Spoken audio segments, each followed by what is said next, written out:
And we're live. Go. Hello, and welcome to F5's Guru panel on Heartbleed. My name is Preston Hogue, Director of Marketing Security Architectures for F5. And we're very happy to have you here with an excellent panel who are introduced just in a moment. But I want to take an opportunity to really talk about the threat landscape that we're currently facing and what's really introduced us into this situation that we're facing with the Heartbleed vulnerability. As an example, if you look at it, the webification of applications has changed over the last several years, where there's over 700 million web applications that exist on the internet. With that change of webification of applications, it has introduced many, many new risks. And we are starting to see what a large impact that can have on the overall environment based on something such as Heartbleed. And so today we really want to have a discussion overall on Heartbleed, on SSL, and the maturity of SSL and where it's headed. If you look at things such as HTTP 2.0, SSL will be everywhere. And what happens when we start to see this type of vulnerability and the impact that it will have once we actually have that fully rolled out. So I'm going to go ahead and introduce the panel to you, and then we'll dive right into the conversation. So I first want to introduce Jeff Koslow. Hi, Jeff Koslow. I manage the product development platform security team, and we're all about securing the platform of BIG-IP and all the traffic that can pass through it. Thanks, Jeff. And David Holmes. Hi, I'm David Holmes. I'm a technical marketing manager for F5. I was also one of the SSL developers for 10 years at F5, and I spent thousands of hours mired in OpenSSL gore. SSL is something I'm still passionate about today, and I'm excited to be able to talk about it on a panel with some of my good friends. Thanks, David. And last but definitely not least, Matt Duharde. I'm Matt Dwight. I'm F5's lead security engineer. So I work primarily on the offensive side and dealing with what our responses are. So I break them, Jeff fixes them. And then I talk about it on camera. Awesome. So you can see we brought together a really sophisticated overall group to be able to talk about the topic. And we're going to go ahead and dive right in. In the reality of the situation, we want to make sure that everyone on the overall session right now, first of all, understands Heartbleed. So Jeff, can you go ahead and kick this off and give us a high-level explanation of the Heartbleed vulnerability? Yes. So the Heartbleed vulnerability is an attack where a malicious actor sends a heartbeat request. Heartbeat requests are normal. They are intended to show the server is still alive. They were built for DTLS, but that's not important here. What's important is that these messages come in, and then the server responds with what should be the same amount of information going back to the client to say, yes, I'm alive, I've repeated to you what you asked for. The flaw in OpenSSL is that more memory can be sent than was actually requested. And that's why we're leaking important information such as keys or user passwords, or we'll talk about that, but important information can be leaked. Not we're leaking, but... The information does get leaked, yes, from the OpenSSL server. So the message is in the client heartbeat. The client sends a heartbeat request. The server responds with the large message. And that's what happens in this attack. So it sounds like it really opens up a significant risk here. David, can you kind of expand? I mean, we talked about the potential of exposed passwords, exposed keys. What is the impact as a result of that? Sure. So I was in New Zealand just about to get on a plane a couple of days ago when Heartbleed first came out, and I saw all the Twitters about it, and I'm like, what is this Heartbleed thing? And I went and I looked at it, and the scope of it was just breathtaking. Not to call for the end of the world or anything, but the severity of it really is breathtaking. It's a way to simply ask the server, give me the contents of your heap, and don't tell anybody that we're doing this. It's quite amazing. So because it's a way to ask a server what's in the contents of your memory right now, there could be all kinds of high-value collateral, like an SSL private key, obviously being the highest value possible collateral. And initially, people thought, well, hopefully you won't be able to get a private key out. And but unfortunately, it turns out that's been true for the vulnerable servers. You can get a private key out, and then of course, once you have the private key, you can then decrypt all of the SSL transactions. Or if you've been recording SSL transactions for the last 3 years, you'd be able to decrypt all of those and then see all the usernames and passwords. it's the sort of the keys to the kingdom had being opened all over the internet at the same time. Wow, pretty impactful. So Matt, can you expand a little bit on the breadth of types of devices that this really impacts? Well, since the flaw is in the OpenSSL library, any device that uses OpenSSL, and that's true in both the client and server situations, this is one of the most popular libraries for doing SSL out there. It's the standard, it's what everybody implements, and it's one of the more advanced ones out there. One of the interesting things about OpenSSL is you'll often see them pick up the standards very quickly and work through. When heartbeats were introduced, OpenSSL got them in there, and yet we don't see them used that much in, say, browsers, things like that. So there's this feature that's out there that's used in lots of different devices because of the way it's licensed and its availability. Also, there's quite a bit of literature about how to use it. When you look at some of the other SL libraries, there's not as much documentation for a developer to say, this is how you use it. There's OpenSSL, there's tons of example code you can look at. And that's why you see such an incredible market penetration for this particular library in a variety of products. Anybody who needs this, you should never write your own crypto. Go to the experts. OpenSSL are the experts. You go there, you can get this library and use it. So I think that it's kind of interesting. We're seeing it in everything from web servers to people who write their own custom monitoring tools or their own SSL stacks or their own SSL implementations. You avoid doing that by using OpenSSL. You can put SSL into your product. And as you were saying, everything's going SSL these days. There's been a lot of talk in industry about securing things up. This is a very easy way that you can just drop SSL in. And now you see that quite a few people using it. So Matt, the day after the vulnerability was announced, Netcraft did a survey, and they had, I don't know if they already had this data or if they generated it, but they sort of probed the internet and then got a map of all of the servers that were responding to TLS heartbeats. So they would be the ones who were in theory vulnerable. And I think it was 15% of the IPs were exposing it. Does that number change? It was about 500,000. Has that number changed? Well, Netcraft was primarily going after HTTP servers, if I recall. There's a lot of other situations where this SSL stack would also be used. And so I think the numbers and the penetration could be even larger than that. So as we kind of expand beyond just the vulnerability itself, which we talked about, and the potential impact, right? I mean, we're talking mobile devices, smartphones. OpenSSL is proven to be in the Internet of Things. Let's talk about really some ways to go about solving this. And I think we can all look at, F5 as an example. We're in a very strategic place in the network. Something that we've been doing over the last several years is really articulating the placement of technology and how important that is, being in front of the application, and being that the first one that delivers to that app or the last one that delivers to that app and the first one that receives back. So that strategic point of control, I think, is vital. But in addition to that, I really want to open up the conversation and want to talk about some of the programmability. And Jeff, I know you were one of the first, or actually the first iRule that was released, on DevCentral. Can you kind of expand the programmability and really how surgical that we can be comparative to other types of solutions that exist on the market? Right. So as soon as we saw the flaw, we knew that we had to fix a few limited releases. We'll talk about that in a little bit. A few limited releases. So we got to starting on that.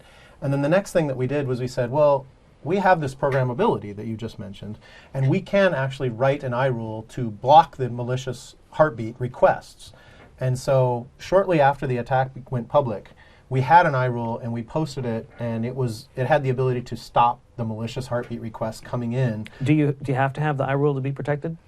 You do not need to have the iRule to be protected if you are terminating SSL traffic. The iRule was written specifically for when you are not terminating SSL traffic. Right. But that's more of a corner case. I think the attach rate for SSL on big IPs is something like 90%. Basically, almost everybody that I talk to who is running LTM is terminating SSL at the LTM. Right. It's just something we do. I proudly say this, something we do better than anybody else. So that's typically where people are terminating their SSL. It makes sense to do it in a single place and because of the capacity of the device. So right after the Heartbleed incident happened, I started getting texts from our biggest customers saying, is my site at risk? Because obviously, I'm behind a big IP. Am I at risk? And so that's where I think I texted you and asked if we were at risk. Yes. And that's a very good point. That And that's the the thing about the programmability. programmability is, we're able to cover more than just ourselves. Even if you've not chosen to go with us for SSL termination, we can still provide protection and give you time to patch your backend servers. The other thing about the programmability is, while we put out an initial iRule, we've actually looked at the situation and we've refined that iRule. With the DevCentral community has helped us with this, and we've looked at what fits better for our customers' needs. And one of the challenges for me is when another company pushes out their fix, it's often down in their code, you can't see it. And with the way we do it, you can take the iRule that we provide, you can customize it for your own use, for your own site if you have special needs, and it still gives you that protection. It's much more flexible. And like I said, with the DevCentral community, there's tons of people who can help us with those kind of corner cases and really making sure the customers are protected. So let's expand on that, right? I mean, let's talk about some of the iRules that we have released, both the client side and the server side, and really the fact that we can give everyone an option on which choice they have. So can we get a little more detail on some of the iRules that have been developed for those corner cases? So there are 2 iRules posted on DevCentral. The first one is what we talked about. We can block if you're not terminating SSL, and we know that's a relatively small portion of our customers. We can block that request coming in. There's a second iRule that's posted, and that iRule sits on the server side, and it watches all the server traffic coming back. And if a large heartbeat message comes back, we will block that. And so you're stopping the leakage of information. Would you ever use both of them, or? There's no reason you can't use both of them. I think you're gonna have a slight performance drop. Yeah. When we tested the server-side iRule, what we found was when I did very large 1 gigabyte file transfers, which is pretty much all the server sending data and very little client information, the server iRule impacted about 10%. So that's actually, I think that's fairly performant. But in the SSL termination one, without the iRules, is there any impact to mitigating? In the SSL termination one, there is no impact to your performance at So all. you can just set up a straight SSL terminating virtual server by default, works fine. What does it do with these heartbeat requests? Yeah, that's a good question. We do not advertise. The Big IP does not advertise the heartbeat support for TCP, and so the client can send the heartbeat request, but we just ignore it. So, and that's true for all our SSL virtual servers? That is true for any SSL termination virtual server. That's correct. So do we, when we open this up, do we have any corner cases that we want to educate the community about in regards to those scenarios? There is one minor corner case with the SSL termination. If you are running a SSL compat, what we developed is we developed a compatible stack. Essentially, rather than use our own high-performance native SSL stack, we end up using OpenSSL, and this is for compatibility purposes. If you want to test against OpenSSL, you can use what are called compat ciphers. The compat ciphers are implemented by OpenSSL rather than the F5 native performant code. But by default, those ciphers would never be enabled, correct? You would have to actually go in and change from the native SSL ciphers and switch to those with intent, correct? That is correct. The compat ciphers are not the default, so you would have to go in and change those yourself. And that's one of the challenges of having a product line that is so flexible, is that we give the customers the chance to, if they have these special cases where they need this, we'll let you go back to, in this case, the vulnerable library if that's what your situation really needs. But by default, we have our stack, which is heavily tested and accelerated and has all of the advantages you'd want out of this. But we have the flexibility to, unfortunately, give you this opportunity to, if you really want to go in and configure it, go back to the vulnerable stack. But the key word there is secure by default. We try very hard to be secure by default. Yeah. So there's a question there, Jeff.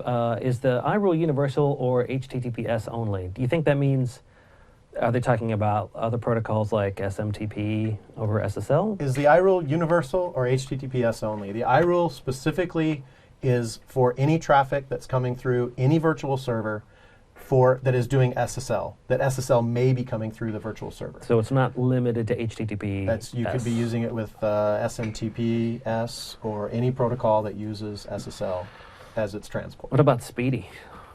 I don't know the answer to this one. I'm putting him on the spot right here on live TV. Speedy uses SSL as its underlying transport, so Speedy is no more vulnerable than any other virtual server. If you're doing SSL termination, you're safe to use Speedy. If you're using the iRules with an SSL or a non-SSL virtual, you should be just as safe. So there's another question. So the reason is it is not vulnerable with SSL termination because it ignores the heartbeat request. That's part of it, right?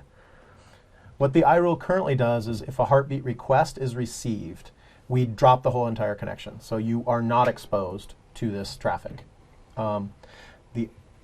We have done investigation. Before we posted the iRule, we wanted to know if there are any vulnerable clients, any clients that would send a valid heartbeat request. Yep. And we couldn't find any of them. OpenSSL 1.0.1, which is the vulnerable version of OpenSSL, advertises that it will send heartbeats, but it does not actually send any heartbeats. So we believe that you're safe implementing these iRules. And now, if you do have clients that send a heartbeat request over TCP, then you may use the server-side iRule, which is the second one we talked about. Oh, right. And that will block any large heartbeat responses coming out. It will drop the request. So as well as log. If we take a step logging, back, I think is important. If we take a step back here, and we there's individuals that are different stages with understanding Heartbleed. What are some of the first steps that someone should take to truly understand whether they're vulnerable or not? Oh, that's a great question. We were getting so technical there for a second. That was awesome. I'm like, wow. And I got some stuff I'm saving from that last conversation. Don't let me forget.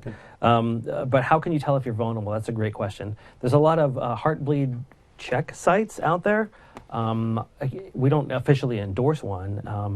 I believe Ivan Ristik's SSL Labs. They have in general they have a really cool site where they'll scan, you put in your domain, and it'll scan your certificates and your implementation of SSL, and then give you a grade based on how secure it is. For example, are you implementing perfect forward secrecy or strict HTTP?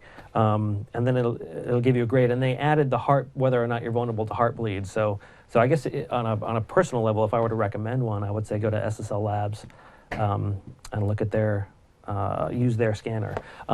However, if you need to scan a whole network really fast, like you're at work and this happens all the time, is you work for a big company, people will spin up a whole new network somewhere in the world that you own, but you don't actually know about.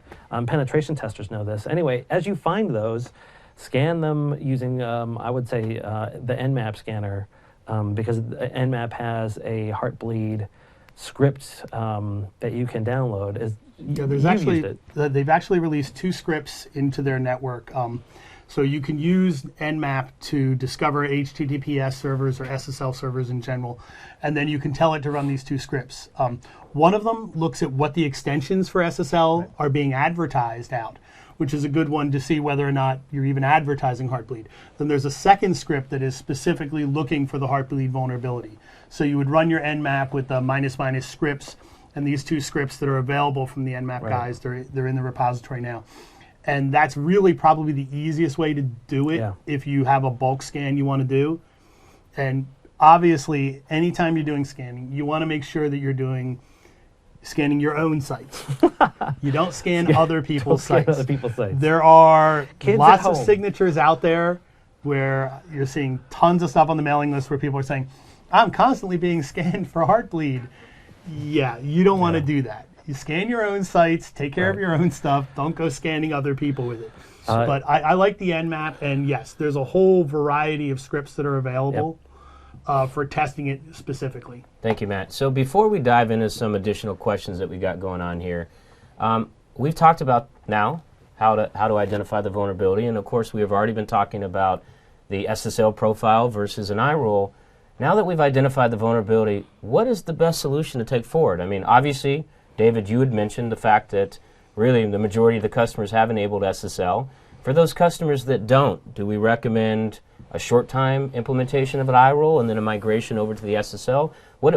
What is the best option moving forward for those that potentially may have a vulnerability or are susceptible to the vulnerability? I think, but before we leave that last topic, if you need to see how to do Nmap, go to my blog. The one I posted yesterday will give you the instructions on how to do the Nmap scan. But to answer your question, Preston, you actually answered your question. I think if you're in that situation where you have vulnerable servers and they're behind a big IP, and we're not terminating the SSL, then you use the iRules that Jeff talked about, and then maybe think about, is it more appropriate maybe to be terminating the SSL at the F5 in the first place? And that's definitely up to you.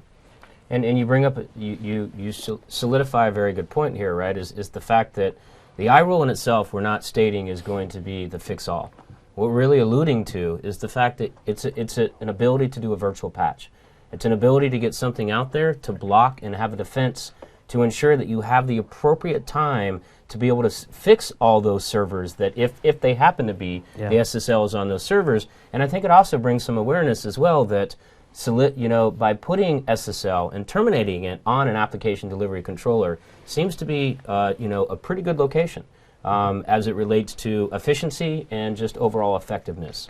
So as we go ahead and get to another question here, I'd like to interrupt. There's one question on the screen there that says if you're decrypting and then re-encrypting on your backend, you are doing SSL termination. The backend is not. The backend is no more vulnerable because we're doing the SSL termination. The backend is no more vulnerable whether you are doing HTTPS or SSL re-encryption on the backend or not. So it addresses that question.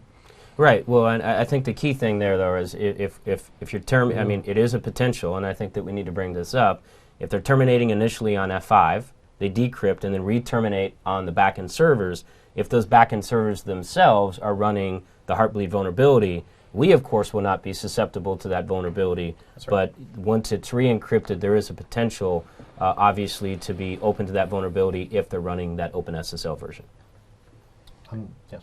But we would not actually send the Heartbleeds from the big IP. We would not pass the attack through the big IP. So we would terminate on ourselves, and when we open the connection to the back end for the re-encryption, we don't do the Heartbleed attack. So they might be vulnerable, but we don't send heartbeat messages from ourselves on the re-encrypted side. Right, and this goes back to like the almost in the weeds point I wanted to make earlier, was that lots of clients will actually advertise that they support TLS heartbeats, like anything libcurl.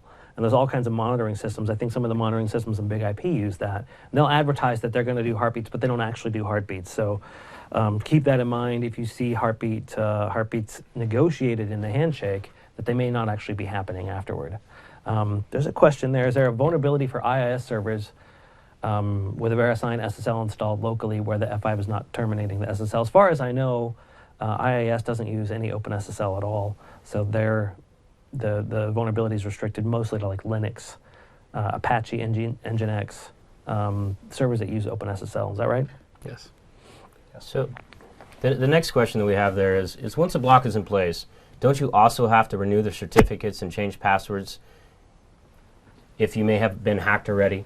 And that, I mean, we're really diving into the scenario, right? If you've got a vulnerability and you've been susceptible to that vulnerability, the reality of the situation is, have you been exposed or not? Right, and what are the best practices? And I think wouldn't we all agree on the panel, and I'll go over to you first, Jeff, that, I mean, the vulnerability has been known for about 2 years now. Is that correct, Jeff? Vulnerability has been in code for about 2 years. The vulnerability has been known about Monday, about 10 a.m. Pacific time, something in that range. So as far as, I think the reader's question was correct, in that once you put a block in place, you do have to rekey and then change your passwords. And I guess I'm not a system administrator, but what I would have done is probably taken all the systems offline, then rekeyed. First of all, I would have panicked. Then I would have taken all the systems offline, rekeyed, changed passwords, and then maybe call my friend Matt to do forensics to see if somebody had come in and I don't know, somehow gotten in there. And that's actually one of the real challenges with Heartbleeds is that once they don't crash anything. They're a valid form of messaging here. So you can do the Heartbleed attack over and over again, and there's no way to tell, it's not going to crash anything, there's no way to tell what's been leaked out. And that's actually been the challenge with responding to it, and what we've been telling most people, is that you cannot define what has been leaked out. And so people have had to go with kind of the default going, we just have to assume everything's been leaked out. You know, there was some challenges about whether or not you could get certificates out. There have been tests, yes. You have no clue what has been leaked out, whether it's even just on an individual connection. If I come in, right, and then the Heartbleed attack happens on David's, my credentials could actually leak out because the server side would share the context there. So there's some real challenges here. You can't tell what's been leaked out. So people have had to go, okay, everybody should just have to change their passwords. You have to just assume that your SSL certificates have been compromised. We have no proof of this, but what you're seeing here is most people just going to the default and saying, all the SSL certificates have to be replaced. This is a huge thing. This is one of the largest replacements of bulk SSL certificates we've seen in Ever, I think. Ever. yeah. You know, people are just having to go and say, Right. we have to assume all the certificates have been compromised, and they're going to have to do that after the patch. But don't change your password until you get the block in place and after you change the key. And as far as rekeying, from my understanding, the CA industry, for the most part, being super cool and not charging customers to rekey. There's at least one exception to that. I think one of the CAs that offers free certificates, they're charging to revoke and rekey. But for the most part, the more reputable CAs are sort of doing the right thing and helping their customers out. And the key thing, just to summarize here, right, is that there are recommended practices of taking incident response, and that we recommend that obviously that you follow your internal security practices to be able to do so, right? Changing the passwords and changing the keys. If you don't have that forensics data to truly know the exposure, you don't know it. But the key thing, though, is that you have to truly treat it like an incident, and be able to go through the appropriate steps. Moving forward here, does Tomcat use, another question, does Tomcat use OpenSSL? So I'll take that one. So Tomcat, as implemented on the Big IP management port, it sits behind Apache. That's not the only way that you can run Tomcat, but that's the usual method. You have Tomcat behind another server. So Tomcat itself is not necessarily vulnerable unless your front-end web server is vulnerable. Thank you, Jeff. So next question. Heartbleed doesn't seem to be in the news quite as much this week. Does this mean it's all good now and I don't need to worry about it? This is an excellent question, right? I mean, we all know this peaked last week, and since then, as the days have gone on, just as any other large incident has occurred in the past, people quickly, forget. The question is, what is the long tail of this? We talked about many types of devices that potentially have some vulnerabilities out there. Matt, you wanna take this? Yeah, one of the things I was noticing when it first came out, some people had already done scans of the like Alexa top 10,000 sites, and they kept redoing the scans. And so you saw very quickly all the major websites were being patched. The number of vulnerable was going down by the hour.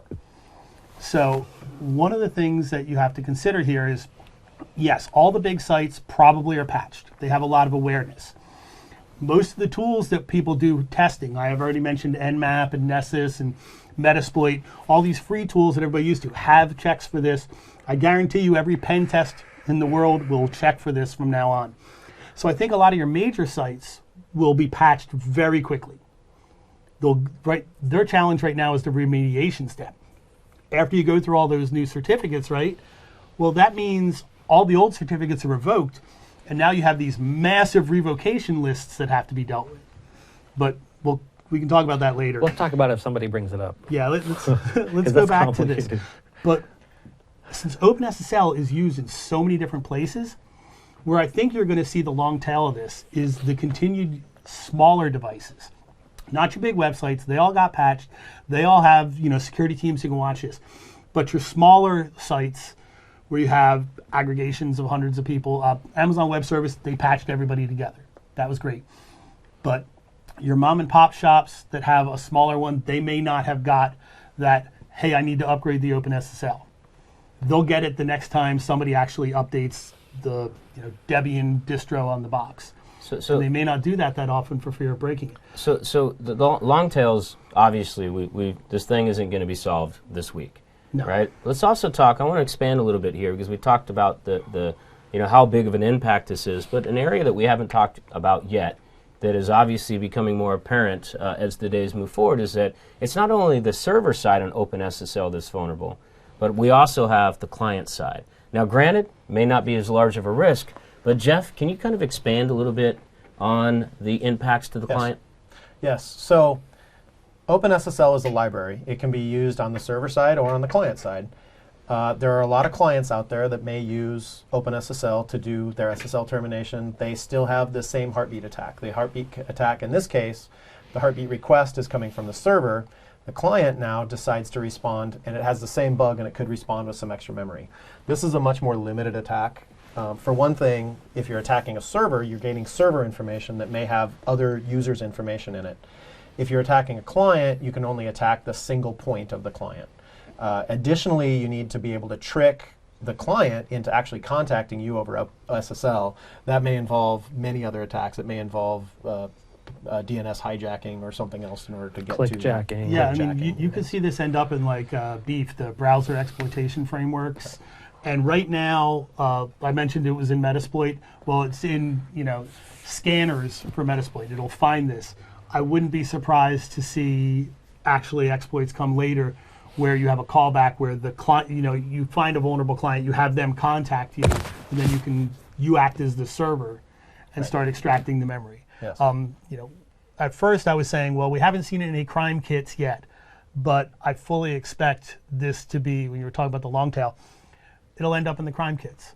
It'll end up in those situations in which now you have a more targeted attack, and the server side where somebody gets you to come to the site via cross-site scripting or some other type of web-based attack where we find a vulnerable client, they initiate a connection to us and we act as the server and start doing these attacks back. That's going to be a couple of months, a month or two from now. You always have the big patch, but this will linger on in those kind of reverse attacks that what we're originally looking at, and I expect it to make it into the crime kits. I think they're already seeing it there. Thanks, Matt. I believe so as well. The short story is you should be patching your clients as well. Your exposure is less at the moment, but it can only get worse, and so. But you should be proactive and patch it to reduce the risk. Yes. So we have another question. Is there a tool that we can use to test the site before we log into the site if we are not sure if it's vulnerable to the OpenSSL? David, you expanded on this a little earlier. Do you just want to kind of round that out? Yeah, I have seen for Google for Chrome and Firefox, there's extensions that you can download, which will give you like a little icon indicating whether the site is vulnerable or not vulnerable.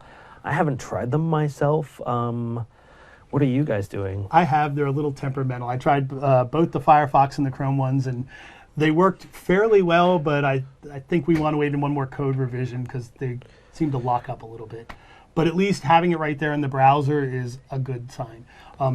David, you'd also mentioned that there are sites out on the internet that'll do the test for you.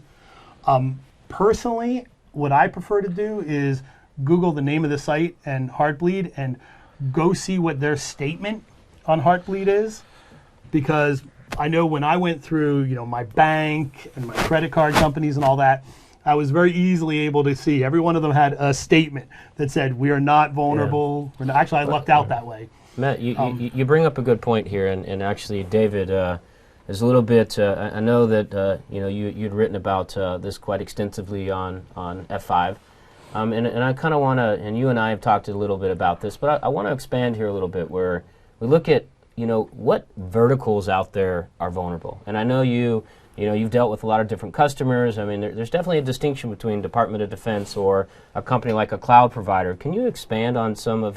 Sure. And for this, I'm going to rely a little bit on what the Heartbleed researchers themselves said in their statement. So if you go to heartbleed.io or whatever the original URL was, they had said that traditional consumer sites were somewhat protected by their choice of application delivery controllers as doing their SSL termination. And then it was the much more at-risk the profile of a customer might be somebody using the latest and greatest Linux distribution, maybe even in the cloud. So extrapolating just a little bit, I would think that if you have some kind of cloud or private cloud, the vulnerability risks there are probably higher. There was a question there I wanted to get to. Oh no, that was right about the browser extensions. I saw that LastPass, which is the extension that stores all your passwords, they will now have a table next to your passwords that says this site checks out good. To me, that makes a lot of sense, because then you're maybe you don't care about Heartbleed for some site that you've never been to before, right? Because you don't have any personal information up there. But for all the ones where you have a password, those are the ones you really want to know about. So I think LastPass is probably the best extension I've seen so far. Thanks, David. So another good question that we have up here, and I'm gonna direct this over to Jeff, is the solution to massive CRLs to revoke all the intermediate CAs? It's an interesting question. Yeah, thanks for that one. Yeah, Jeff, how about it? So the problem is the question doesn't say this, but the problem is we've got all these new certificates, keys and certificates that we don't trust any longer. And so we need to revoke those. So now we've got a problem because the CAs have what are called certificate revocation lists. And these lists, all of a sudden, it was just in the news the other day that Global Signs in particular grew quite large. And because they properly revoked. Because they properly revoked all their certificates. And that's what should be happening. Yeah. So there's a problem in that CRLs are growing longer and longer, and some clients maybe, or servers might even have a problem with these large certificate revocation lists. There are some technologies that we are looking into.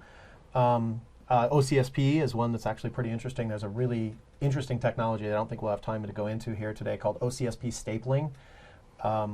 It's very interesting, and that will alleviate some of this problem. But I think we've got an interesting So there's future. Probably an impact to the revocation infrastructure. I do like the idea of revoking all the intermediate CAs. That would seem like an interesting shortcut, but I don't know that that's happening. If that is happening, somebody tweet me and let me know. Well, it's kind of the joke you had made earlier before we went live, David. I know you were kind of joking, but there was some truth to it, right? Where it's before Heartbleed, and right. and kind of, we could literally restart the whole entire certificate authority process. You almost could have the first check in your revocation be, was the certificate issued before, was it April 7th? And if it was, don't trust it. I mean, you could probably write an eye roll for this, right? By the end of the show, somebody will say, there's the eye roll. Thank you, David. So to expand on that question, due to the browsers not handling CRLs consistently, is it possible for us to revoke a certificate and reissue a new one, but still be vulnerable to a man-in-the-middle attack, especially for mobile clients? David, do you want to? So that's a good question. If you rekey properly, right? If your old certificate was revoked and you got a new key, and you followed all the steps properly, there shouldn't be a problem with a man-in-the-middle attack, regardless of whether they're mobile or not.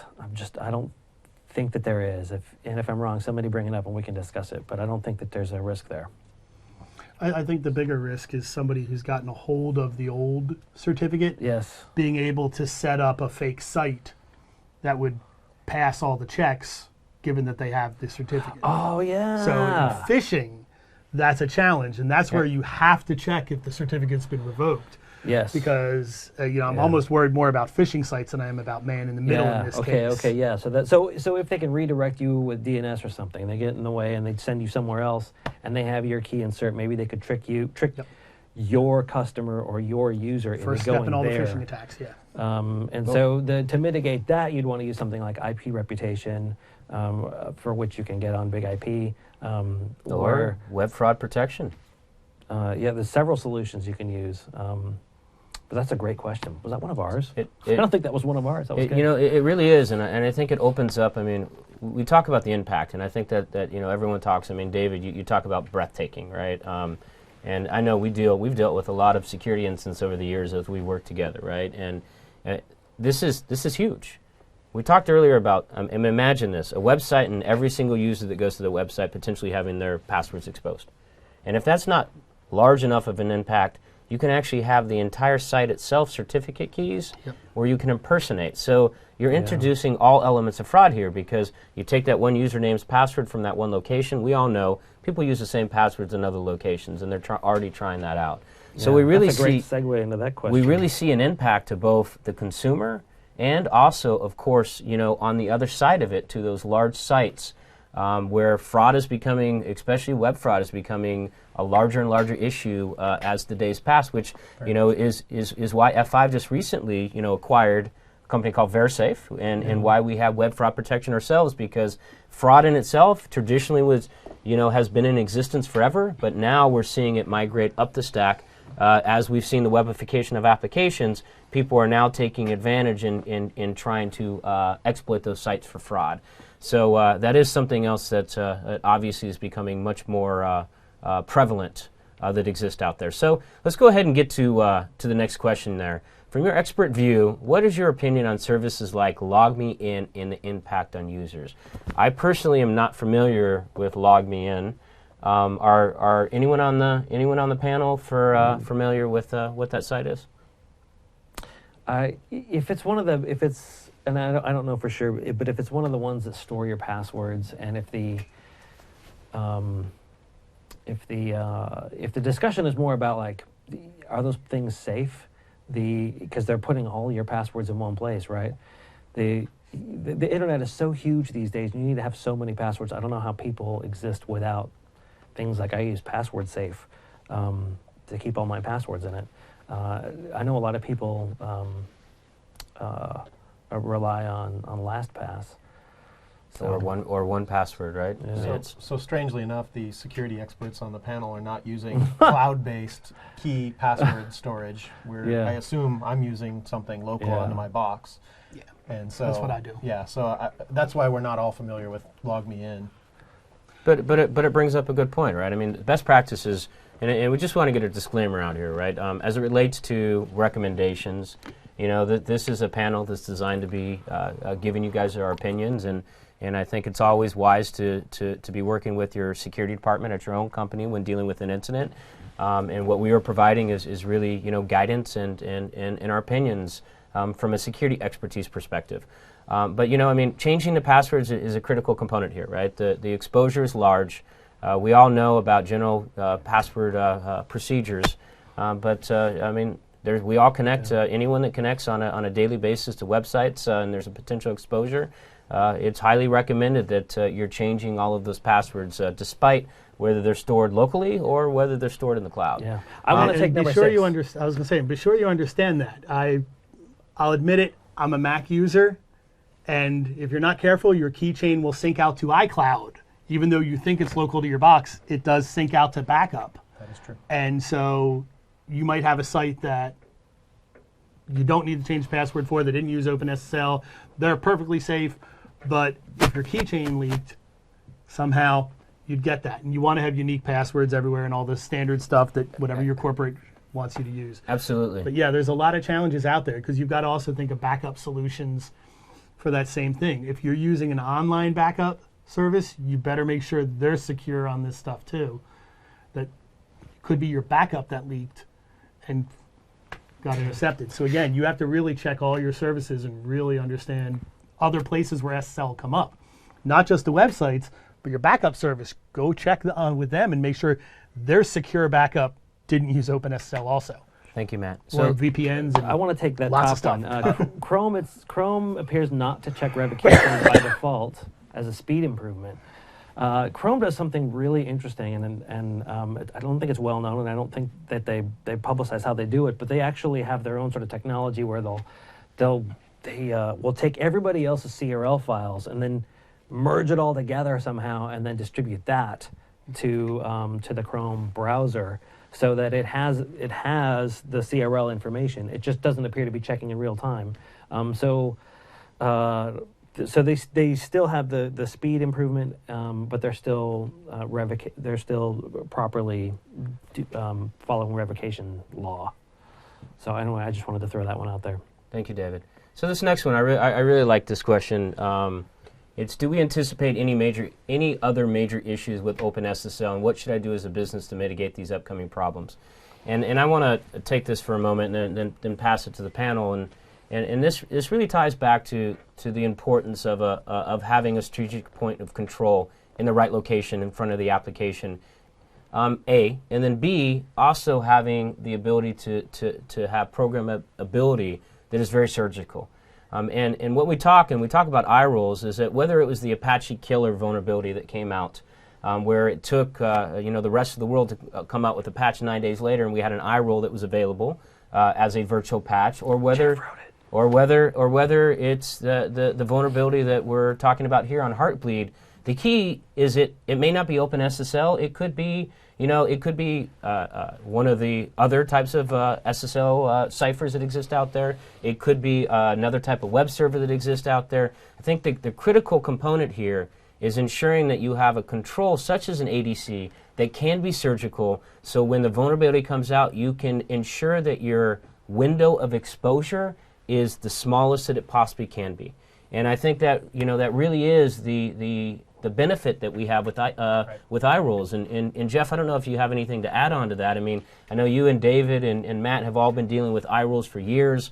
I can think of the days back when Melissa virus came out, and I was a customer, and we created a pool of that were basically pointing to null, and we sent it to a bit bucket because it was the only control in our environment that can actually block that. Can you kind of expand just a little bit more on the eye roll, overall? I mean, it's an event language, right? So it's very adaptable and extensible. Yes. So I want to repeat what you said about, previously it was HTTPD attacks. This is an SSL attack. There are lots of things on your network. There are lots of things that could be vulnerable. We don't know what those are ahead of time.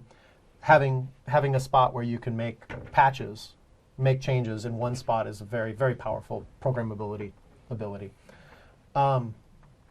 So getting back to that original is OpenSSL, what should I do as a business to mitigate these problems?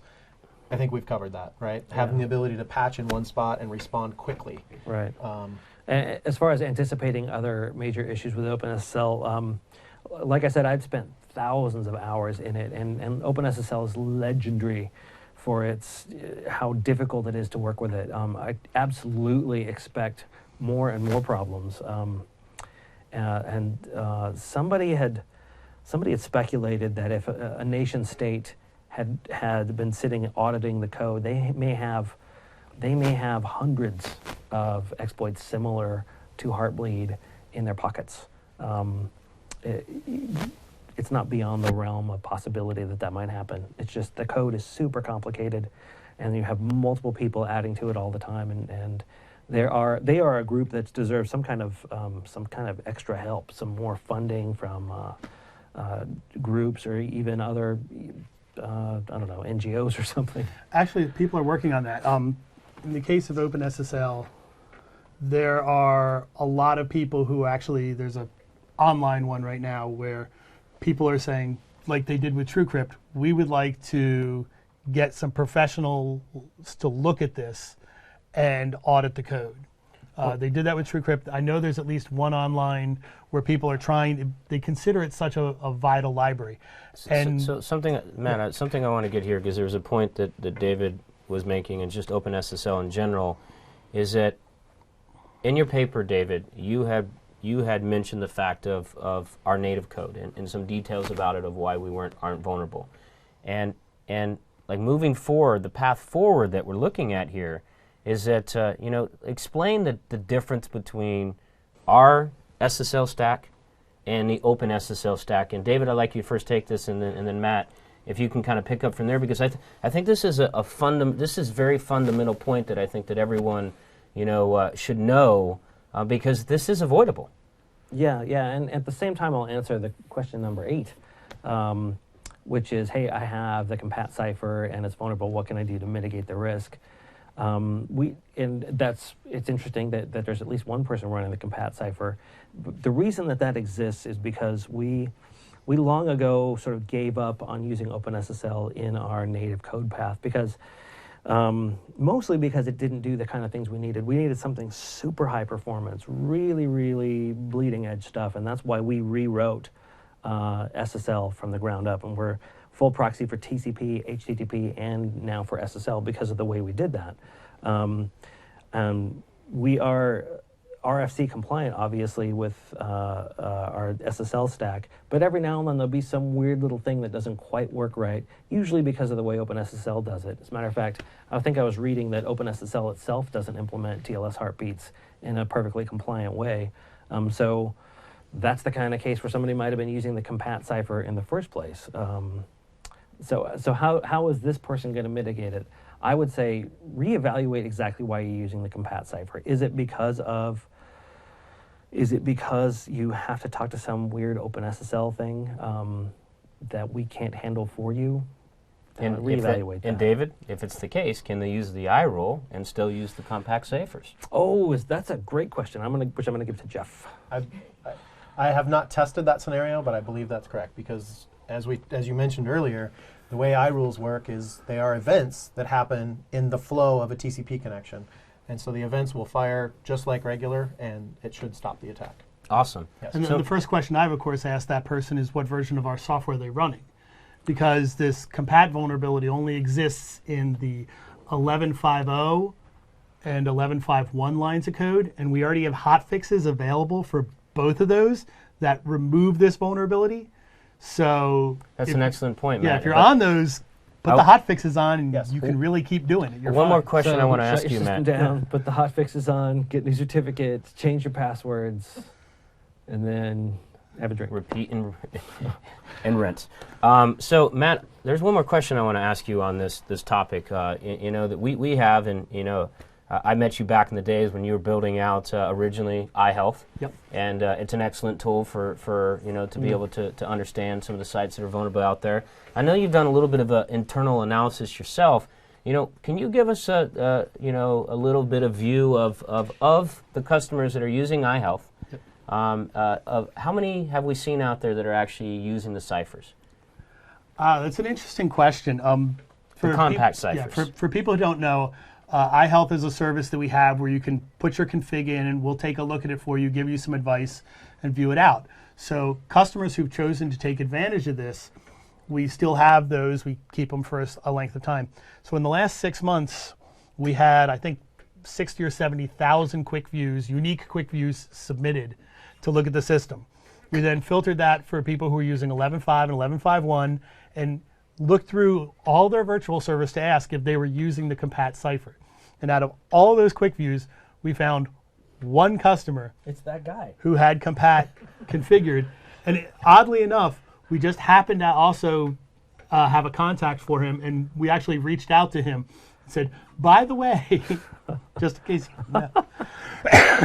pardon me, you should upgrade because the information is part of our voluntary config submission.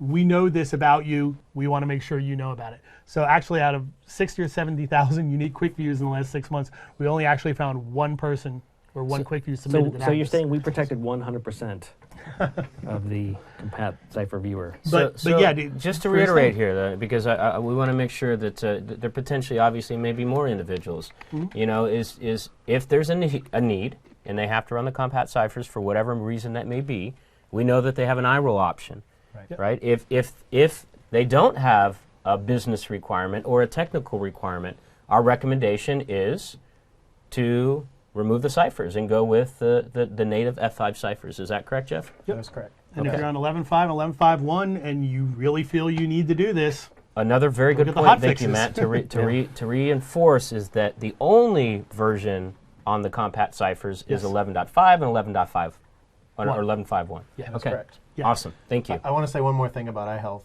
The keys are never uploaded. No. Isn't that correct? they're never uploaded. This was done by looking at just the virtual servers and seeing what ciphers were chosen The configuration. for the virtual servers. It's configuration, all configuration data, yes. Great. Thank you. So another question here. IS is not an issue. The WAF? WAF sitting in front of it may be. ASM not affected. Others? So, David, do you wanna take this one here? Our WAF won't be affected. Our web application firewall, ASM, is not affected. It relies on LTM to do the SSL termination. I know there are WAFs in the cloud on CDNs, and those CDNs have had problems with Heartbleed. So there may be a vulnerability there. Nothing we can really do for them. What's the next one? For Big IP 11.4.1 hotfix 3, this is a Jeff question. Is it necessary to apply the iRule to protect the system? Going back again, if you are doing SSL termination on 11.4.1 hotfix 3, you do not need to apply this iRule to protect the system. The attacks will not go through the SSL termination on 11.4.1, even if you're using the Compat ciphers, right? Yep. Because Compat is implemented via OpenSSL, and that is not vulnerable in 11.4.1. If you are not doing SSL termination and doing an SSL virtual server, then the attacks will go through the big IP and go to the backend servers. If your backend servers are vulnerable, you need to patch those or use the iRule. Thank you, Jeff. All right, next question is, my company keeps its open SSL up to date, but just wondering if any suggestions are being made on how to automate this fix. So I guess when we're talking there, are we talking about automating the Yeah. In general, it's a good idea to keep things up to date. Heartbleed was it's almost a reverse problem where you were too up to date. I don't know about that. 2 years is an awful long time to not upgrade. I don't know. The advice we give Yes, is usually absolutely. try to Stay stay up to date, and I think that advice still stands. Absolutely. This is somewhat anomalous, right? This is a very large issue. I think one of the things that we have to be thankful for is some people have not updated. The first things I thought about were at my home router and some of the home gear that I have, and some of those embedded systems have not upgraded to the OpenSSL 101 series. So they may not be vulnerable, but it's worth it to test. Yeah. We've given a couple tools, the Nmap. I know Qualys has the ability to check these things. So I guess if you wanted to automate your response to Heartbleed, just in case it happens again, just remember everything you did this time and script it. So actually, can we scroll back to that last question, because that's an excellent 9 there. That's an excellent question there. I use the big IP to do simple layer 4 load balancing to a pool of HTTP servers. What solutions does F5 have to help protect against Heartbleed? Jeff? It's the iRule. That's it. We have that iRule. We have the programmability of an iRule and the event to look for this. Yeah, so go to DevCentral and search for the Heartbleed iRule. Or you can go to www.f5.com as well, and we have plenty of information available there that will direct you to the iRules that are available. Next question. Where you mitigate Heartbleed matters, it happens 1 at the client, or 2 on the request, or 3 on the response. Why does F5 recommend mitigation on the request? Oh, that's a good one. Why would you choose the on request iRule, the client iRule, versus the server iRule? That is a good one. And this is really going back to the Lori McVitie article that's also on f5.com or on DevCentral.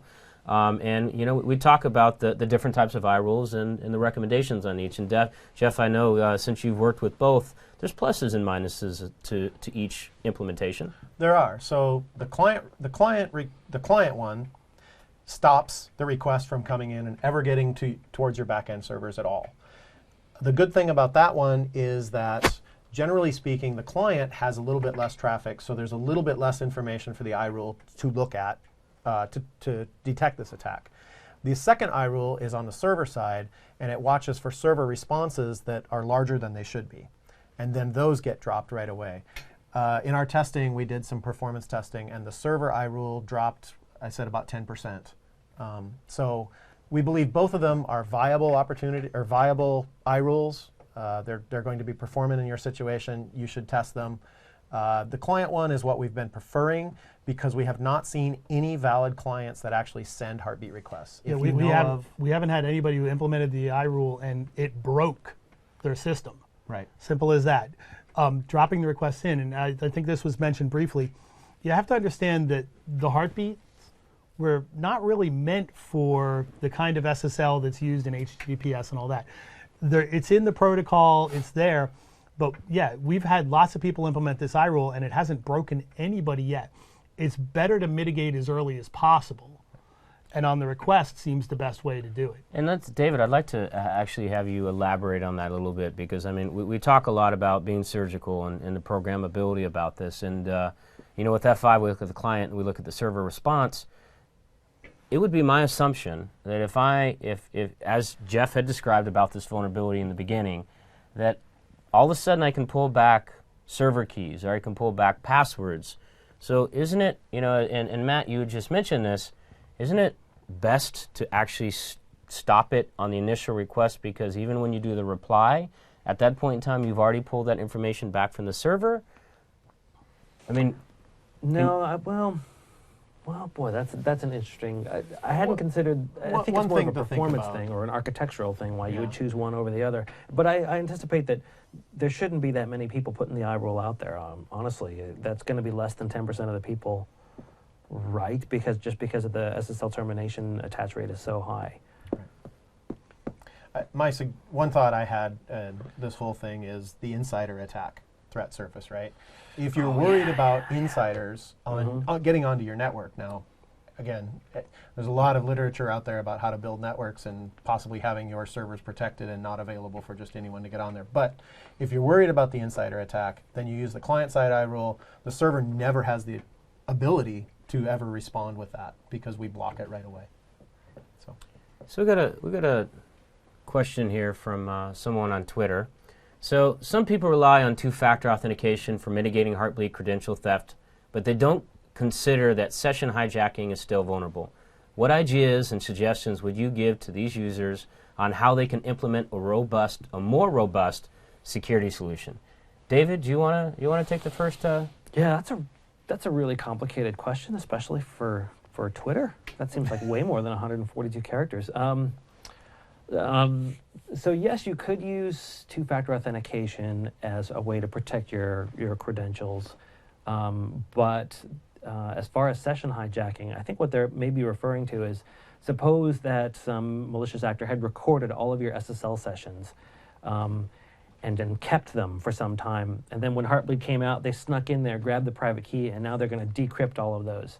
And then to be able to see whatever information you had in there. They'd have your password. Maybe they wouldn't have your key fob, but they would see what the information you'd been sending back and forth were. Maybe bank account numbers or other personally identifiable information. The solution for that is something called perfect forward secrecy, which is implemented by, and I don't think we have a checkbox for this, but it's by choosing a specific set of ciphers that will basically do a second handshake to make it so that each session is sort of safe from this particular case where somebody gets the key after the fact. So that you bring up an excellent point, David. Yeah. PFS, Jeff, what? Where's the checkbox? Where's the checkbox? So the checkbox for perfect forward secrecy is changing your ciphers. We talked about this. We talked about this compat ciphers that we have. We also have the ability to change your ciphers. Specifically, we call them client ciphers because they're the ones that the clients see. There's a solution that I'm not able to give you the number for right now, but if you were to search the solutions for client ciphers, you can figure out how to use them. What you want to use is the Diffie-Hellman ciphers. Diffie-Hellman, the way it works mathematically is it does not allow... the way the math works is that I've never wanted to describe Diffie-Hellman on live TV. Right. The short answer is you want to use the Diffie-Hellman ciphers, and then they give you perfect forward secrecy. Perfect forward secrecy, just to define it, is if your key ever does leak, and this is what we're here to talk about, if your private key ever does leak, anybody who has recorded all this, we've skirted around this issue, but anybody who has recorded all of your traffic, they can now not decrypt all of that traffic with the key that has been leaked. So when was PFS available in F5 products? I believe PFS was available in 11.4. Yeah, I think so. I think that's correct. Yeah. Awesome. Thank you, Jeff. Interesting technology. I'm a big fan of perfect forward secrecy myself. Great. Yeah, I never, when it first came out, I was like, what? Who's ever going to need that? Now look. Yep. So next question here. Why would it matter that what is done in the network perimeter with F5 iRules when the real threat is a worm that are spread via emails? A worm will find ways to internal networks where they would port scan vulnerable targets and backdoor to them for botnets. And, you know, on this question, it came through DevCentral. I would have to say that this is a question for another time, but, you know, we can go ahead and take that conversation on through DevCentral. But moving on to the next question here is, what is the best way to enforce native cipher usage in LTM? You know, I think any of you guys want to take this one, David? How would I do it? Well, I think the answer is to look at there is a solution out there. You can run TMM -- ciphers and then use the cipher rule that you're using, and then you have to look through all the ciphers that you're using. Yeah, but let's say you have like 100 big IPs. What's the quickest way to figure out, do all 15,000 virtual servers, are they all using the native? Grab what's a quick the best view, way? upload it to iHealth. There's a heuristic that'll tell you or warn you That's if 100 you're quick using them. views. Huh? That's 100 quick views you'd have to There's a button. upload. How about you could somebody could write an Nmap script in the next 5 minutes and then post it before the end of the thing. How about that? I think I still like Matt's example of using iHealth to be able to check and. Well, it was one of the things that was part of our response. You know, we have a solution. We know the vulnerability of our product. We talked about how to protect other products, but we also, this is the kind of thing that drives heuristics into our iHealth product. And again, if customers want that kind of thing, there's a suggestion button even in there. You know, we really look for this kind of thing and how we can help people to even vet their configs. And that's a good example of the iHealth, and this is a fairly easy check to do, and just look at each of the virtual servers. So if there's 15,000 on a box, Yeah, I'm hoping it's a large box. I'm sure it is. What algorithms does F5 use for offloading SSL? I'm not exactly sure what that question means. So if the questioner is still on, maybe they could provide more information. I don't want to just talk on that one. I can say briefly, we prefer AES ciphers. We also, at the moment, we're preferring RSA ciphers.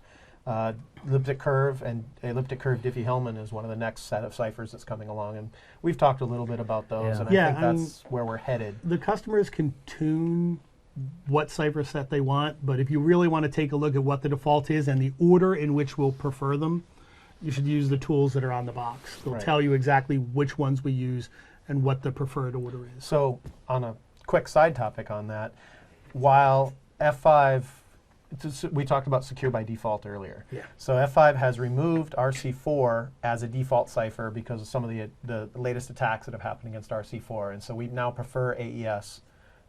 So we are trying to make security secure by default. And it's the same reason we're looking, you know, we've moved away from MD5, any cipher suite that requires MD5 hashes up to the SHA hashes. That was a long time ago. That was a long time ago. To be but clear, we yeah, removed our MD5 4 years ago. Yeah. It's been quite At a while. least. But we really keep an eye on where things are going, and that's where we tune what our native stack is to make sure that we're giving the best quality. Yes. Thank you. How So concerned should we be if we use a CDN that may have been vulnerable, but our origin servers were not? Wow, that's a good one. What's in the CDN? I mean, the question you really have to ask yourself is, Yeah. if the CDN was vulnerable, what could possibly have leaked out of the CDN? You're And that's how you make the decision. probably okay, because, and I'm not a CDN expert, but most people put their static collateral up there, right? Your images, some PDFs. It's not the dynamic. They do now have the ability to do some dynamic pages on your behalf, but most of you would think the high value collateral stuff will be back at your origin servers. There may still be a risk there. I'm just not sure how to quantify it. All right. The next question here: has anyone seen any performance issues with applying the Heartbleed iRule on virtual servers? Jeff? So when we did our performance testing, we tested against, what I did was I created a gigabyte file and fetched that through the server side. There was about a 10% performance loss on the equipment that I was using. I can't say for sure. I think you should test it in your environment. The client side, I would not expect I would expect very little performance loss, probably negligible on that. So those rules are safe. Great, thank you. So another question here. I'm on version 11.4.1, which I understand was not vulnerable, so I have not applied the I rule. That's more of a statement. Well, you might still need the I rule if you're doing layer 4 load balancing to a pool of HTTPS servers. I don't know how to tell you to know if you have that, but maybe look at your pools, see if any of them are sending traffic to port 443, and then that would be an indication that you may still need the I rule, not to protect F5, but to protect those applications. Right. Yeah, so just to reinforce there, if they're running 11.4.1 and they're using our native SSL, they're good to go. If they're not using SSL on F5 and they're terminating on the backend servers, then it's most appropriate to use that I rule. This next question is a good question. Most of the information we've read around Heartbleed is focused on the server side, and I think we alluded to this a little bit earlier. Recently, there's been additional information around client-side attacks referred to as reverse Heartbleed. How can F5 help with client-side reverse Heartbleed? Right. Isn't there like a reverse Heartbleed checker now? I think there is. I Google it. So how do we help with that one? So we will, for our own technology, of course, being APM and our SSO VPN, we've already got an engineering hotfix out. Yep. Matt, you want to elaborate there? Oh, is this for the forward proxy? So like you're going out to the internet and there's an SSL proxy sitting between you. I believe this is just that clients are vulnerable to the same heartbeat request and then respond. Right, and in that case, it's the server side doing the attack. You'd have to have a malicious server. have to have a malicious but server. it says suppose you have a competitor. I could name them, but I won't. They're the SSL the forward proxy sitting, watching to making sure you're not spending too much time on Netflix, right? So it's decrypting all the SSL traffic. If they were vulnerable and you sent them a Heartbleed request, maybe you could pop out like all of the other users' information that's passing through the device itself, like their passwords and whatnot. So I think that's what it's talking about. And I think there's a checker on there now.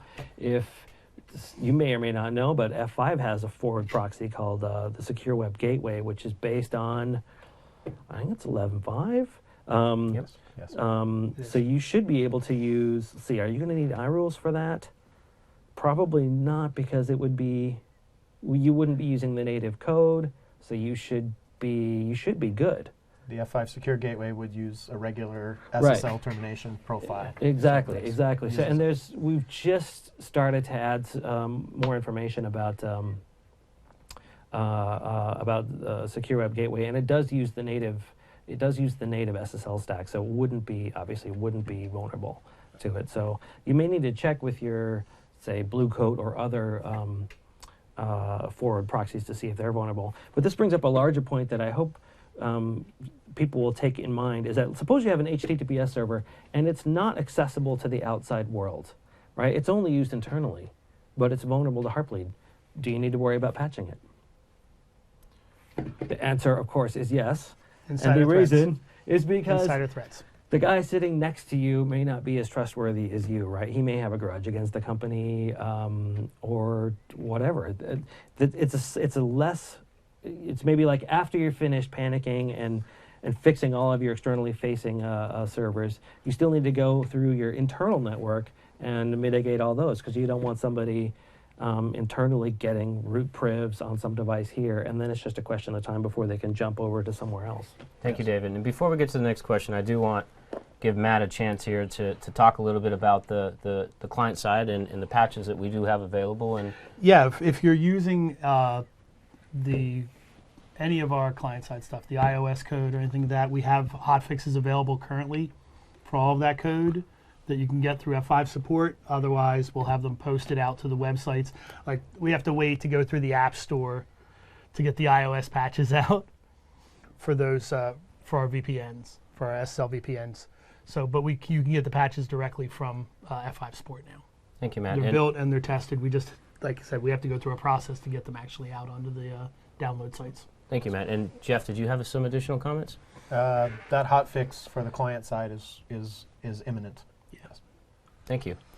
Next question. If we were to remove RC4 from our stack, I think we would lose compatibility with older browsers like IE9 or Windows 7 Is there any way to mitigate this and remain compatible with older browsers? Jeff? So, yes, the concern is that a lot of older browsers will use RC4, will prefer RC4. This doesn't have any relevance to the Heartbleed attack right now, but it's important information. I think that most of the older browsers are supporting AES, so you can still be using AES on these with the older browsers. I don't have a table in front of me that shows all the servers, the support they support. I'm still like the world's biggest RC4 fan, and I've been watching the TLS working group, and they're taking RC4 out of, I think it's TLS 1.3, and I'm kind of sad about it because I love RC4. It's just the cutest little algorithm you ever saw. It's still one of the only crypto ones I can like get my head around exactly how that works and remember it.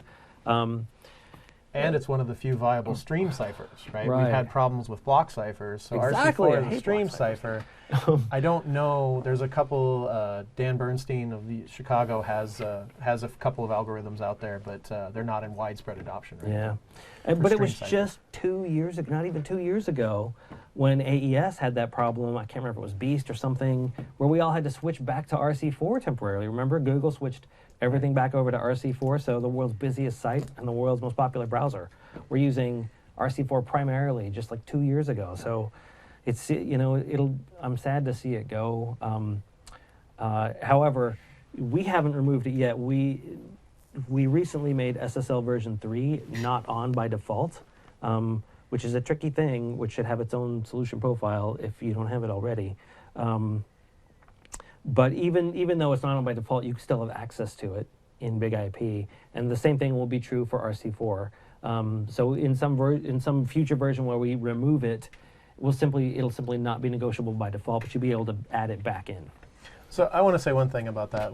For a long time, we've had kind of a uneasy truce between the servers and the clients, right? The clients are not going to implement a certain cipher, even though everyone knows that this is a better cipher, because the servers haven't implemented it. Yeah. And the servers don't want to implement it because the clients haven't implemented it. And so one of the things that I think F5 is actually good at is pushing that forward and making sure that we support as many new ciphers and enable people to move ahead and use the next ciphers. Right. That's good. That's a good comment. So we have enough time here for just about 2 more questions, and then we're going to go ahead and get some closing remarks from the panel. And so let's go ahead and look at the next question. How is Heartbleed related to SDN or network virtualization or file virtualization networks in the data center? Matt, do you want to take this? Well, really, I mean, the root of all Heartbleed is whether or not you're using the OpenSSL library. So really, when you look at all of this stuff, you just have to ask if the devices in the networks and in the data centers are using OpenSSL and vulnerable to it. It really doesn't appreciably change too much. Right, and I think where this question comes in is that there is some of the actual visors, hypervisors are actually running OpenSSL, right? And I think what this really goes back to is the fact that this vulnerability impacts a significant amount of devices, and it's everyone's responsibility to perform the necessary diligence to figure out what devices that exist within your network are vulnerable. Obviously F5, we're not in place to be able to mitigate all of these. We would prefer that we were. But it is pretty broad, and I think we're over the next few weeks and in coming months, we're only going to continue to see truly how many devices are vulnerable out there. One of the transitions I've seen over the last couple of days is people moving away from asking, how do I tell if I'm vulnerable to Heartbleed, to how do I tell if I'm using OpenSSL?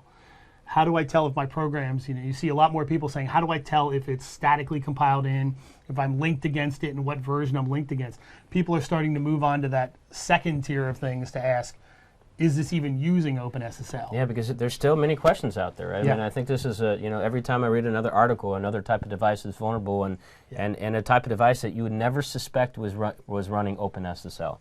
So I think diligence in your understanding of your environment and your technologies is going to be very, very vital. I think we have time here for one more question, and then we're going to get closing remarks. Some WAFs sit between the client and F5. In that case, you can still use Diffie-Hellman cipher for SSL traffic. Or can you still use Diffie-Hellman cipher for SSL traffic? That's a complicated one. I'm just trying to, I don't know of any use cases where I've seen that happen. I suppose it could happen with HTTP, but then we wouldn't be talking about it. So if it was in some sort of freaky case where you have the F5 sharing a session key with some other device, I don't even know if we support it between two big IPs, and we call that, is that split SSL? Yeah. That's a good question. I think in general, yes, a Diffie-Hellman cipher would give you some perfect forward secrecy. That's a tricky one. Message me privately, I guess, and we'll talk about that one. But can't you just use ASM on the big IP to terminate that? Yeah, there you go. Get rid of that other WAF and just use ASM on the big IP. Simple. Problem solved. Awesome. I think we have time here for one more question, and then we'll start to do a wrap here. Given that F5 SSL stack is closed source, how confident are we that similar vulnerabilities is not exposed to the F5 SSL stack? And I have to say that I'm going to give this one over to Jeff, and then we're going to go ahead and close it. And Jeff being responsible for platform security of F5, I think this one is right down your wheelhouse. Sure. This is a big question, Jeff. Sure. This is a big question. This is it. So why should you trust SSL, or why should you trust OpenSSL? Why should you trust F5's code? Why should you trust any vendor's code? F5, we have, this is what my team does. We have a lot of test tools that we run to evaluate these our software stacks. I spend no small number of hours testing right before we go for release to test everything of the software. We have fuzz testing. We have fuzz testing. And don't we use we use some of the same tools that were used to find Heartbleed, right? Yes, we do. We're not going to mention any names, but we do I almost have. did. That's one of the tools that I use quite extensively in our testing. And I think the other part of that is it's not one tool. Especially on the SSL stack, we actually use a variety of tools from a variety of vendors to make sure that we get coverage. That's actually very important. There's been a lot of discussion about fuzz testing over the years, and your best bet, generally the way a fuzz tester works is you start sending input and you modify it a little bit. You're fuzzing around the edges of the protocol.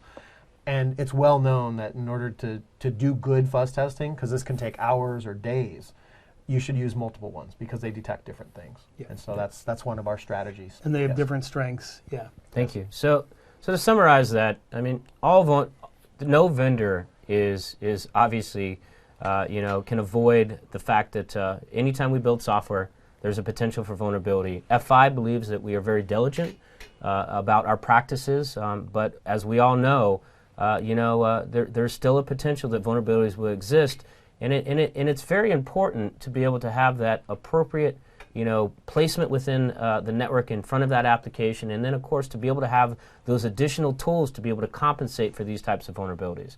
So we've got about 30 seconds each, and I'm going to limit you guys down to those 30 seconds because we have to wrap up here, and I'm first going to start off with you, David. Let's go ahead and just summarize each of your own perspectives on basically this vulnerability and really on what are the steps that each one should be taking out there from a diligence perspective, ensuring that they're right. Mitigating the vulnerability. Sure, and I think that last question is a great question to end on. And one thing I want to point out is you can look back at F5, our history with security vulnerabilities, and even when it's been really, really hard to admit that there's been a problem, we have always done the right thing and gone public with, hey, there's a vulnerability, you need to fix it, and you can look back at our own history to see that we do the right thing even when it's really hard to do.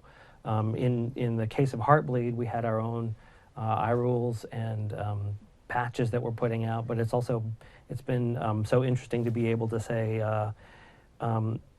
because of the strategic point of control where we sit in the network and the programmability of iRules, here's the different ways that we can help you get through Heartbleed. So this has been a really fun panel. And the time went by like that for me. Thank you, David. Matt? I think actually the most interesting thing for Heartbleed with me is the fact that people are starting to look at what are the critical elements of infrastructure for the internet. You know, people are starting to say, OpenSSL is such a huge part of the internet and a million different people. Should it be audited more? Should we check it more? Should they be held to the kind of standards that we do with our own SSL stack, where we spend a lot of time and energy verifying it? And people are really starting to have that conversation again. You know, how do you know something is secure? And I think you hit on it with the strategic points of control and having systems that you know you can trust, like the LTM and its SSL stack, in place and vetted and checked. You know, we go through certifications, we do all these tests to prove that ours will be good, and we lucked out this time in that this particular vulnerability did not, affect us in terms of our SSL stack. It affected a lot of other people's stacks, but that's not to say the next one wouldn't be something that was missed. And you just have to respond quickly and really look at the stuff and check on it. And I mean, I appreciate that everybody's really gone out of their way to respond quickly here, but we really need to look at, if you want to protect critical infrastructure, you need systems that are tested and vetted. And a lot of people are starting to talk about that now. Thank you, Matt. Jeff? Okay. This has been a roller coaster over the last few weeks, the Heartbleed vulnerability and everything. In general, the way the internet responds to these things is patch it and then move on, as we're kind of seeing. There's not a lot of information out there anymore. One of the most important things I think that F5 can do is actually give you the ability to patch and move on fairly quickly. Thank you. And to summarize here, we appreciate everyone showing up, and hopefully this has been educational for you. You know, the way of the world, as we talked in the opening notes, is that, our world is surrounded by our interactions with applications. And as we become more dependent upon them for our online banking needs, for just about every facet of our everyday lives, we see that when a vulnerability like this comes out, that it takes, an entire village, to really to provide, the necessary solutions to this. And that involves the vendor community, the partner community, and customers. And F5, we are here to continue to bring you solutions to be able to solve these types of problems, and we appreciate the time, and thank you very much, and have a great weekend.